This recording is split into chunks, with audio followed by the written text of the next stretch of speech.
Imagine, toute une montagne de gaspillage alimentaire. C'est énorme.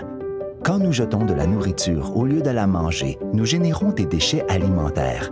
Cela se passe dans nos maisons et dans nos magasins, restaurants, écoles et collectivités. En Amérique du Nord, 168 millions de tonnes de nourriture sont perdues ou gaspillées chaque année. C'est toute une montagne et ce n'est vraiment pas bon pour la planète.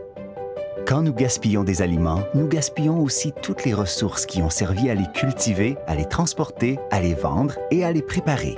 Cela signifie que nous gaspillons des précieuses terres agricoles, une quantité d'eau qui remplirait 7 millions de piscines olympiques et l'équivalent en énergie pour alimenter 274 millions de foyers en électricité.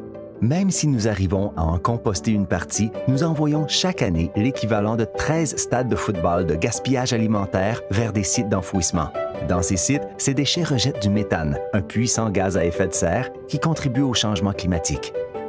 Tout le monde peut faire sa part pour réduire le gaspillage alimentaire. Tu peux contribuer à faire rétrécir ta montagne de gaspillage alimentaire en gaspillant moins de nourriture chez toi. Si plusieurs personnes s'y mettent, cela fera vraiment une différence. Pour commencer, tu peux estimer la quantité d'aliments gaspillés par ta famille dans une année. C'est ce qu'on appelle une vérification des résidus alimentaires. Il suffit d'un contenant et d'une balance, si tu en as une. Mesurons la montagne de gaspillage alimentaire de ta famille. Es-tu prêt? Étape 1. Prends un contenant vide, pèse-le ou détermine son volume et inscris le chiffre sur un papier. Étape 2. Durant toute une journée, mets tous les déchets alimentaires de ta famille dans ce contenant. Cela inclut tout ce qui serait normalement jeté à la poubelle ou composté. Étape 3. À la fin de la journée, juste avant de te coucher, pèse le contenant de déchets si tu as une balance ou estime le volume de gaspillage se trouvant dans le contenant. Étape 4. Soustrais le poids du contenant vide du poids du contenant plein. Cela te donnera le poids des déchets alimentaires accumulés durant la journée. Si tu n'as pas de balance, estime le volume de déchets se trouvant dans le contenant. Inscris le chiffre sur un papier.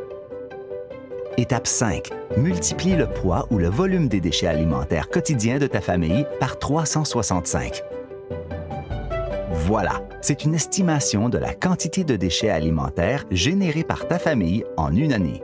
Cela fait la taille d'une mini-montagne. Plutôt surprenant, non? Qu'est-ce que ta famille peut faire pour rétrécir sa montagne? C'est facile. Faire une liste d'épicerie et s'y tenir.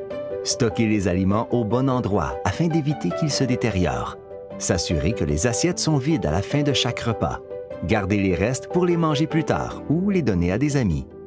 Tu peux refaire la vérification du gaspillage alimentaire de ta famille de temps à autre pour voir si les mesures prises font une différence. Pour continuer à faire rétrécir la montagne de gaspillage, regarde les autres vidéos de cette série.